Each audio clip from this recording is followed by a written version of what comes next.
Okay, once again, here we go again in our daily bread with devotion, healing prayer, with Jesus calling, with the promised blessing. The promised blessing of God is the word, no word. It sounds word and the word. It's the promised land of the God. Okay, promised land of God. Okay, the promised land of God. Okay. That is from the Word of God. Okay, so once again, please join me in our my general compassionate service dedicated to the Lord Jesus Christ, and at the same time dedicated to all of you. Okay, whoever you are, wherever you are, what kind of nationality you are, what kind of religion, what kind of citizen, whether you are good or bad, from president to the lower civilian person, from rich to the poor, I include each and every one, in this daily bread with devotion, healing prayer, with Jesus calling, with the promised blessing. Okay, that's the way it is. Okay. So please join me, once again. Okay, sa ating pansamantalang pagsisilbi, pakikipag-usap sa Diyos, pakikipag-ugnayan. Okay, to communicate to the God with the gospel word of God. Remember, it says on the Bible, when we read the gospel word of God, we surrender ourselves to the Lord God because we are reading His gospel word of God from the Holy Sacrament of Book of Bible. Okay, that's the way it is. Okay, so to those to those in the Philippines, to all the victims of earthquake, in General Santos City, sa Mindanao. Okay, nakikidalamhati po,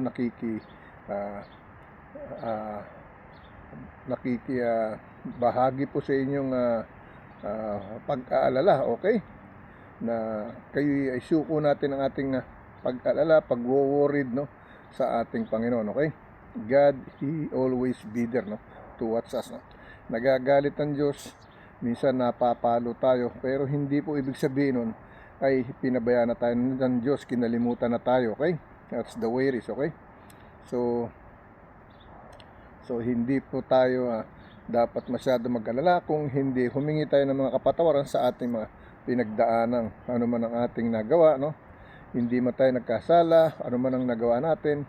Tandaan po ninyo, hanggat hindi tayo natututo, tumalikod sa mga Diyos-Diyusan, makakaranas po tayo ng hindi kanais-nais na sumpa. May sumpa po ko yan. Yan pong pagsamba dyan sa mga Diyos-Diyusan, kasi ayaw po ng Diyos niya, nang sambahin niya mga ganyang bagay, bato, pilak, ginto, tanso, bakal, bato na Diyos-Diyusan. Okay, walang isip, walang hininga, walang walang ika nga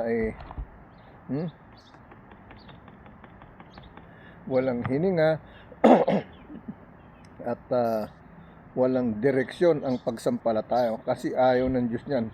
Hindi po kasi yan ang tunay na Diyos, because that's not the real God. The real God is the Holy Spirit, the Father, the Son, with one Holy Spirit. That's the way it is. That's the truly God. Okay, pinaka-powerful na po yan. Okay, iyang Holy Spirit. Okay, kasi po ang Diyos Ama, kung walang Holy Spirit, paano siya mabubuhay? Hindi naman pwede sabihin niya, ako na ang Ama. Pag sinabi niya ako na Ama, siya rin yung Holy Spirit. Sinabi niyang ako ang Holy Spirit, siya rin yung Ama, at siya rin ang anak, ng Holy Spirit. Hindi nag-iisang katawan, kundi isang espiritu. Okay, kumuha siya ng bahagi, ang Diyos Ama kumuha ng espiritu sa kanyang espiritu, ginawang binigyan ng katawan sa ibabaw ng lupa, sa sinapupunan ng ating Inang Maria. Okay, even po si Inang Maria, hindi po Diyos yan. Miski ng mga apostol, hindi po Diyos yan. Saint, okay, pero they are not God. Okay, do we have to respect them? Of course we are, but we cannot praise them same like God, because why? They are not the creator. The real God is the creator, the builder, the maker. Okay, that's the way it is. Okay, yan po ang totoo. Right, so tayo po yung magsama-sama manalangin, kumain ng mga salita ng Diyos. Please be with me to feed our Holy Ghost with the Holy Spirit of God, our body, immortal body, human flesh,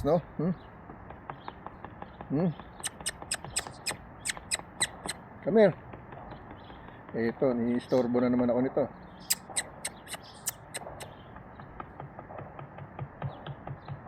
Okay, mamaya ka na. Alright? So, tayo po'y magsalusalo, kumain, no? Tayo po'y manalangin, no? To those who celebrate their birthday, happy birthday. To those celebrating their anniversary, happy anniversary po, no? To those, what do you call this, no? To those,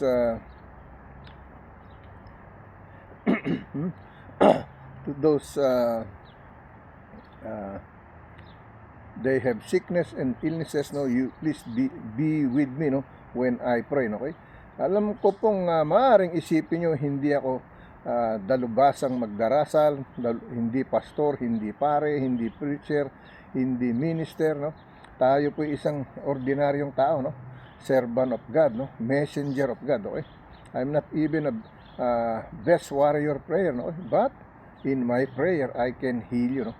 With the holy help of God, okay? With the holy help of the Holy Spirit of God, I can heal you, okay? If that's the way, if you believe that way, if you believe there is the Holy Spirit of God, then He will heal you, not me. The Lord God, the Father, the Son, and the Holy Spirit, He will heal us, okay? That's the way it is, okay? Ihilumin niya tayo, pagagalingin niya tayo, okay? Yan po ang totoo niyan, okay? So tayo po manalangin, no? To those who still bedridden, no? Ipanalangin po natin, no? Isuko natin ang kanyang kaluluwa sa Panginoon, okay? Para masagip niya, okay? Mamamatay kayo. That's what I'm telling you, no? Before, no? Every day, almost every day, I'm reminding you, no? It says, no? He will come like a thief. Darating siyang parang isang magnanakaw. Saan? Maaring natutulog ka, maaring kumakain ka, maaring nanonood ka ng sine o TV, nagdadrive ka, bigla kang sisilipin ng Diyos, okay? Or else, agawin ka ni Satanas sa Panginoon, no? Ganun po yan, no? Nangyayari. Ngayon, pag nabuhay ka, naligtas ka, ibig sabihin, no? Niligtas ka ni Lord, okay? Gusto pa kasi ni Lord, makahingi ka pa ng kapatawaran sa Kanya, binigyan ka uli ng panibagong pagkakataon. Yan po ang katotohanan. He give you another chance, no? When God visit us, no? Like a thief, no? He will come like a thief, no? Probably you are driving, you are, what do you call this? You are running, eating, no? Sleeping, no? Or shower, no? Wherever you go, you're going to somewhere else, you go to somewhere else to fulfill your adventure, no? To be happy with your family, no? To visit your family. Then suddenly He will visit you, no? Surprise. Are you ready to be with Him when He visit you? Yan po totoo. Handa ba kayo, no? Kinakailangan, whatever we do in our life, in our everyday life, you have to be ready, no? You don't have to be surprised God is there with you, like me. And I'm not surprised if God is with me or not, because I am with Him and He is with me, with the one Holy Spirit. Yan po ang katotohanan, okay? I'm not doing this for myself, but I'm doing this for the Father, the Son, and the Holy Spirit, no? In truly one God, my God, your God, okay? I'm not here to steal all the power of God, no? I'm not here pretending I am God, no? That's the way it is, no? Because no one can do, okay? We can be president, we can be vice president, we can be anything you want, engineer, no? Pilot, doctor, or etc., etc., okay? But we cannot steal the power of God, no? It never gonna happen anymore. You see what happened to Satan when he got the full power? He trying to disrespect the Father, no? He became a traitor. That's why God, He never allow us to have all these powers. Maybe He gonna give you some, but not all of it, okay? In one person, okay? He will divide it already, okay? Maaring isa magaling sa ganitong bagay, maaring isa magaling sa ganung bagay. Ganun po ang ginawa ng Diyos. Pinaghiwa-hiwalay, okay? Hindi niya na ibibigay katulad ng pagtitiwala niya kay Satan, okay? He never gonna do that again, okay? Because he became greedy, traitor, no? Abuse everyone, no? Okay, that's what it happens in our world, okay? But let us pray all together, no? Lord God, once again, here I am again, Lord God, I stretch your arms, no? Your arms with your Holy Spirit, no? With your unlimited love, Lord God. To you, there's nothing too hard for you. To you, there's nothing impossible to you. when we call your name, when we pray for your name, when we praise for your name, in the holy mighty name, the Father Almighty, with your Son Jesus, our Savior, to guide us with our salvation, with the Holy Spirit in three in truly one God. Amen. Lord, comfort all in the victim of wars, in the middle of wars, Lord, healing prayer for all those who seeking your healing power from you, Lord God, that you will heal them, no? Inside, outside of our human flesh, no? Whoever they are, wherever they are, Lord God, in the top of the place of the circle, your power is cover the world, Lord God. You, because you are the powerful, you are the creator, you own the world, you own all of us, Lord God. You gave us life. Without you, we have nothing. We don't have everything without you, Lord God. In your holy mighty name, Jesus. And Lord, here I am, one of your son, one of your children, praying for you, no? Asking your authority, asking your permission to heal all those people who's been listening to you right now at this second, at these minutes, moments of my entire being, my entire life, with you, with your Holy Spirit, with my Holy Ghost, as your temple, as your church, as the storehouse of your precious gospel word. Lord, may you teach me everything you want me to be, Lord God. Guide me, protect me, save me. Lord, heal the world. Heal all the people, Lord.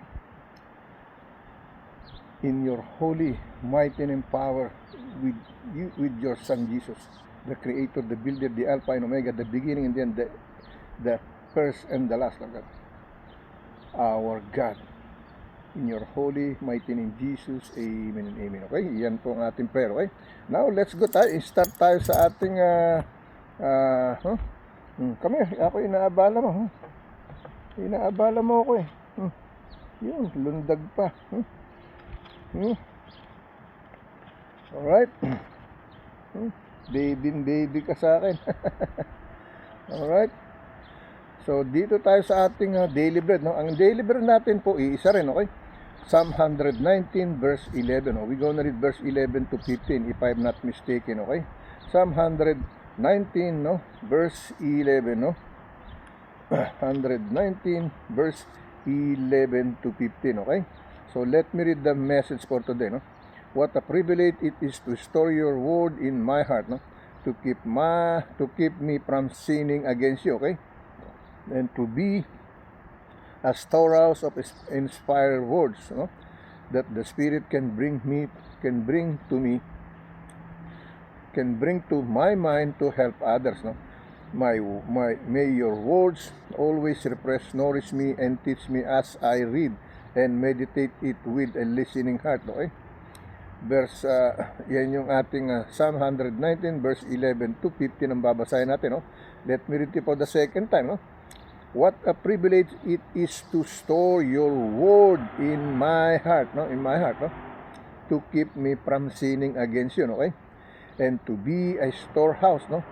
Of the inspired words, no, that the Spirit can bring to my mind to help others, no. Yan ang ginagawa ko sa inyo, no, to bring to my mind and to help others, no. This is what really happened. The one that I read, it's happening me every day, okay? I give my life over to the Lord every day, okay?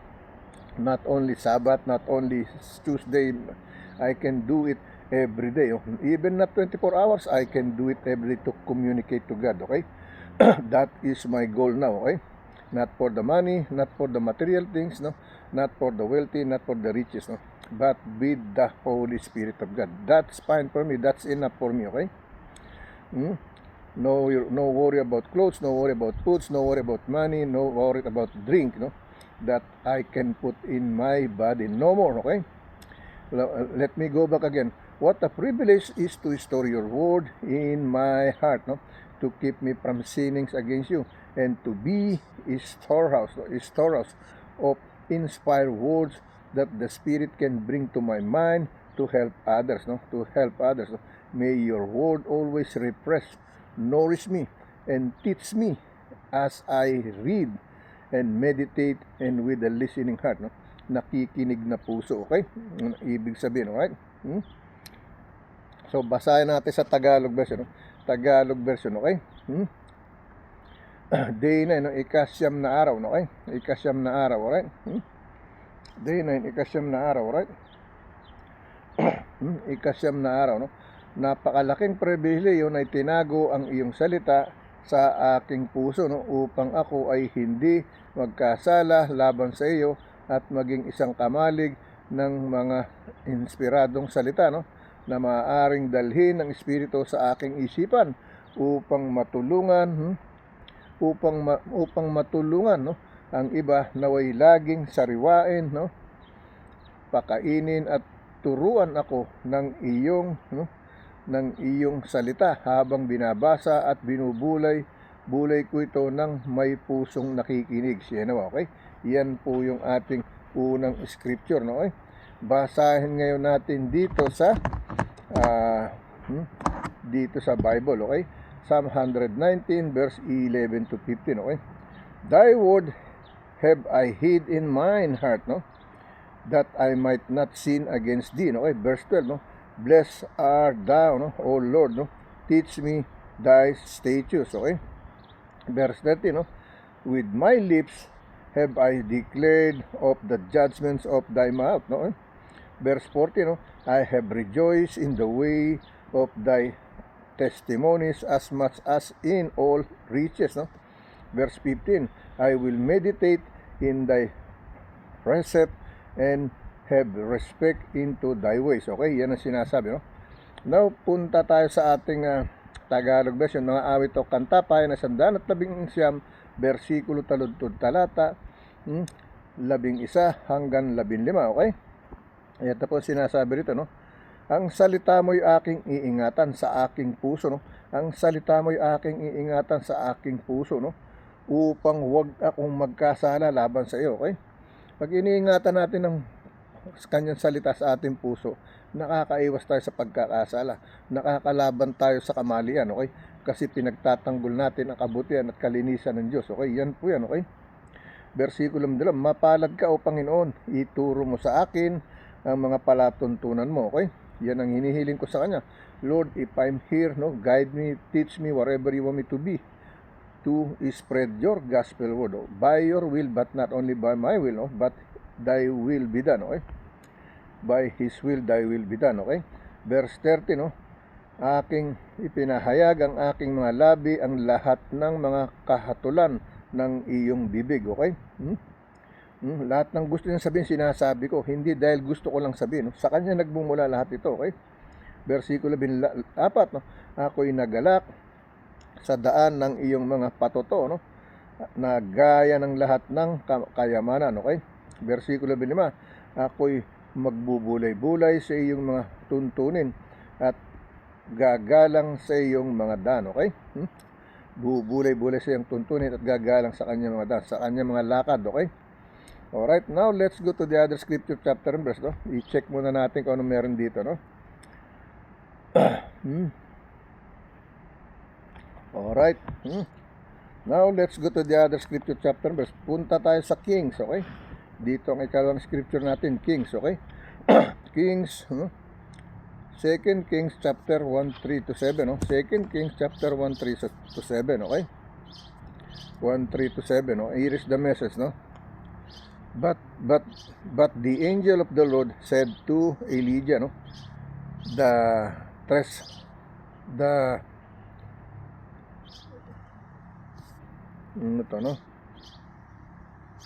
Tishbite, no? The Tishbite, arise, go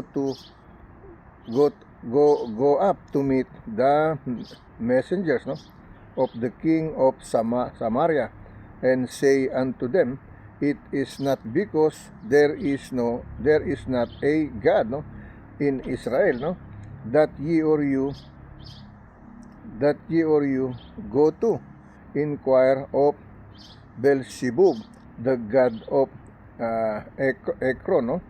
Verse 4, no? Now therefore thus saith the Lord, no, thou shalt not come down from that bed, no, on which thou art gone, no, up, no, but shall surely die, no? And Elijah departed, no? Verse 5, no, okay? Verse 5, no? And when the messenger, no? And when the messenger, and when the messenger,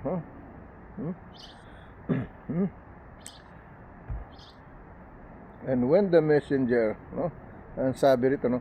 And when the messenger, no, turned back unto him, no, he said, no, unto them, no, why are you or ye now turned back, no? Verse 6, no, and they said unto him, no, they came a man up to meet us, no, and said unto us, no, go turn again unto the king, no, that sent you, and say unto him, thus saith the Lord, no, it is not because there is not a God, no, in Israel, that thou saidest to inquire of Beelzebub, the god of Ekron, no? Therefore thou shalt not come down for that bed in which thou art gone, no? Are gone up, but shall surely die, no? No? Verse 7, okay? And he said unto them, what manner of man was he which came up to seek to meet, no? Came up to meet you, no? And told you these words, this word, okay? Yan ang sinasabi, no? Okay? Alright? Yan ang sinasabi, no? Yan ang sinasabi, okay?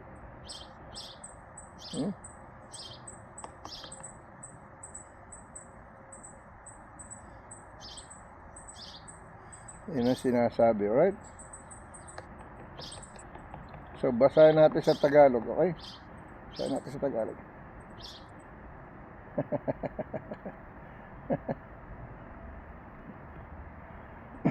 Alright, basahin natin sa Tagalog version, okay? Tagalog version, alright? Basahin natin sa Tagalog version, no? Dalawa hari, no? O isa hari na basa natin, no? So nahabasa natin is 1 King, okay? So it's okay, 1 King chapter 1, no? Verse 3 to 7. 1 King chapter 1 verse 3 to 7 pala nabasa natin, okay? But it's okay, no? Okay? Here is the Tagalog version, okay?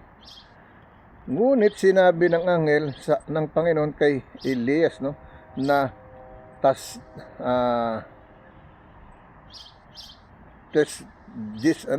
Tesbita, no, ikaw ay bumangon, umahon ka at salubungin mo ang mga sugo ng hari sa Samaria at sabihin mo sa kanila, dahil ba sa walang Diyos sa Israel na kaya kayo'y nagsisiyaon upang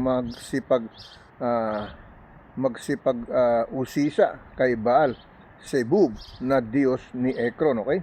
Versikulo 4, no?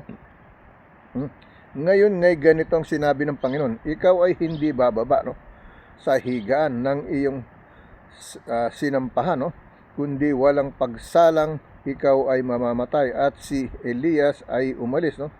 Versikulo 5, no? At ang mga sugo ay nagsibalik sa kanya, no? At sinabi niya sa kanila, bakit kayo'y nagsihibik, okay? Versikulo 6, no? Ang sabi niya sa kanya, may umawong isang lalaki na sinalubong kami at sinabi sa amin, kayo'y magsiyaon, magsibalik kayo sa hari na nagsugo sa inyo.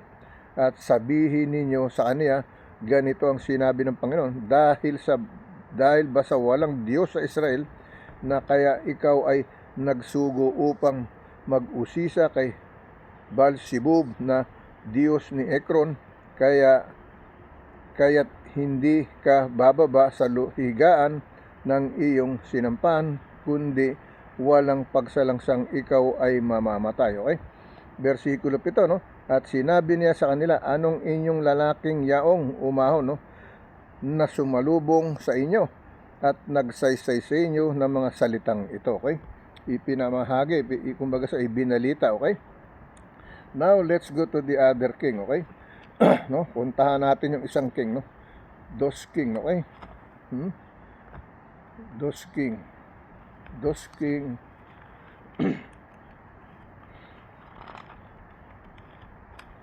Okay, dos king nga yung binasa pala natin, no? Kasi hindi ko nalagyan ng tanda to, no? Okay, tama naman po pala yung binasa natin, no? Hindi pala one king, no? Kundi second king chapter 1, okay? Kasi po hindi ko nalagyan ng tanda to, yung one king at saka two king, no? So ngayon ko nalagyan ng tanda sa tagal ng panahon, no? Hindi ko napapansin, no? Kailangan ko lagyan para ako hindi malito, no? Kasi po may one king last scripture po ng king ng 1 king ay 22. Ito po tayo nasa 2 king chapter 1 verse 3 to 7. Yan ang binasa natin, okay? Now let's go to another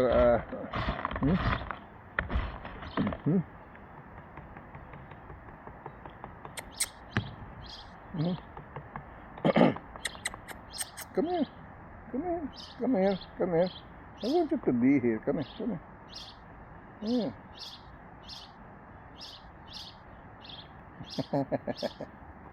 Come here. Gusto lang kita makita dito. Come here. Ba't ba ayaw mo rito? Yan o. Oh, here.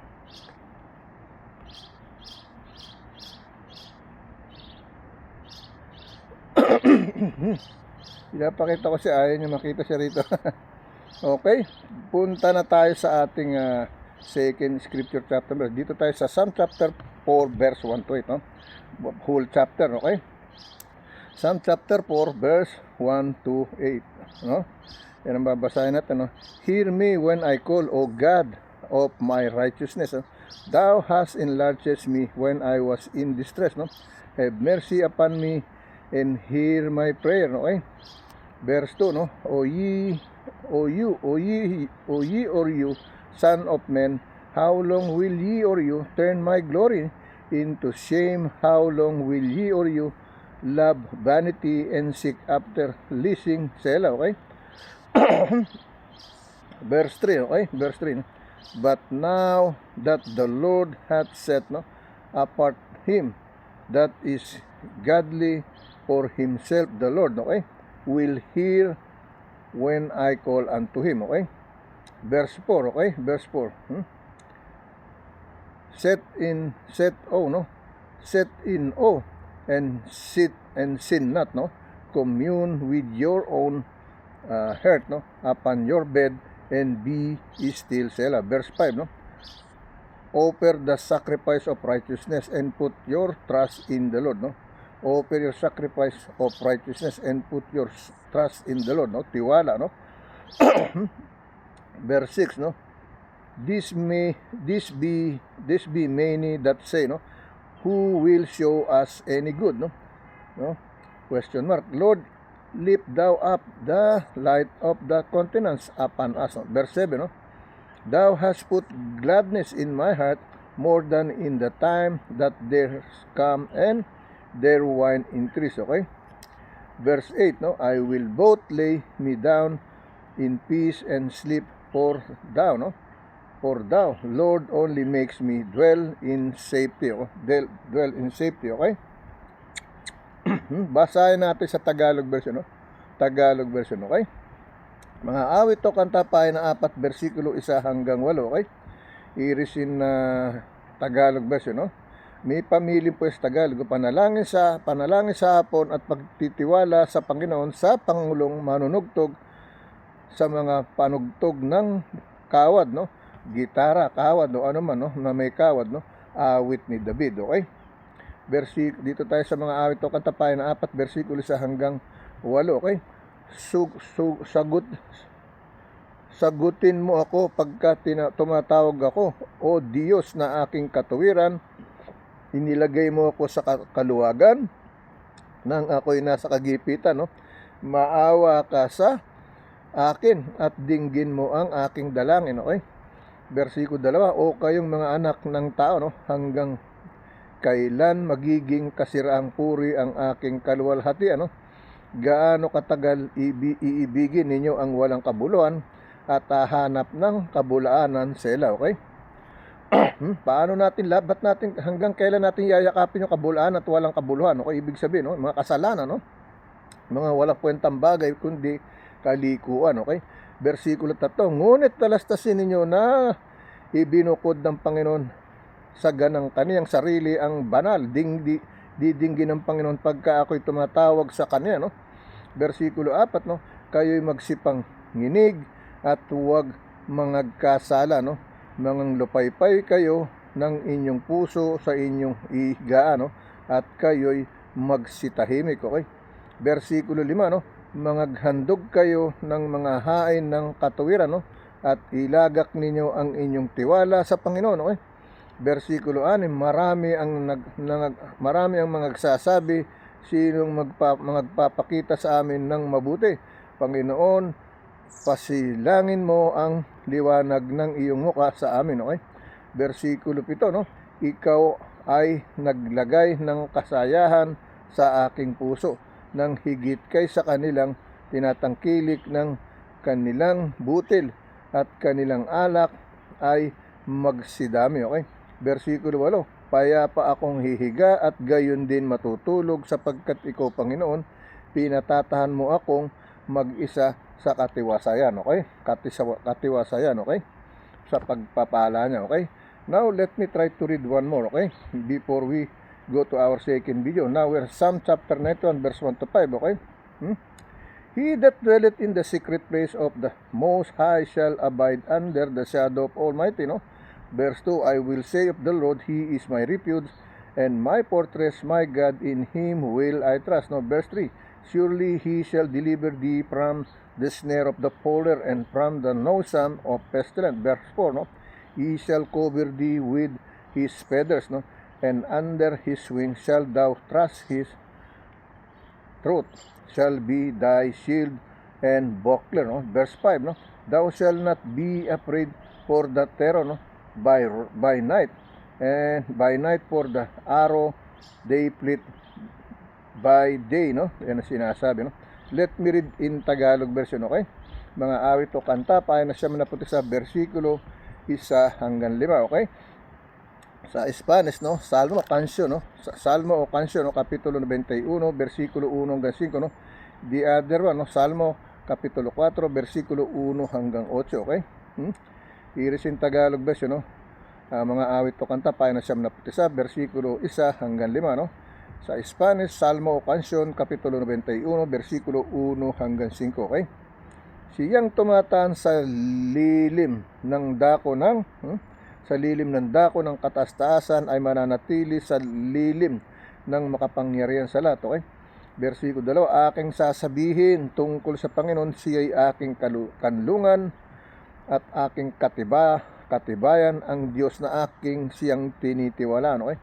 Versikulo 3, sapagkat kanilang ililigtas ka sa silo ng paninilo at sa mapamuksang salot, no? Sa mga manglilinlang, okay? Versikulo 4, no? Kaniyang tatakpan ka ng kaniyang mga bagwis, no? At sa ilalim ng kaniyang mga pakpak ay mga nganlong ka, at kaniyang katotohanan ay kalasag at baluti, okay? Versikulo 5, ikaw ay hindi matatakot sa kakilabutan sa gabi, ni sa panaman na humihilagpos kong araw, okay? Sa panaman na humihilagpos kong araw, okay? Yan po ang sinasabi. Now, let's go to our second video, okay? Doon tayo sa second video, okay?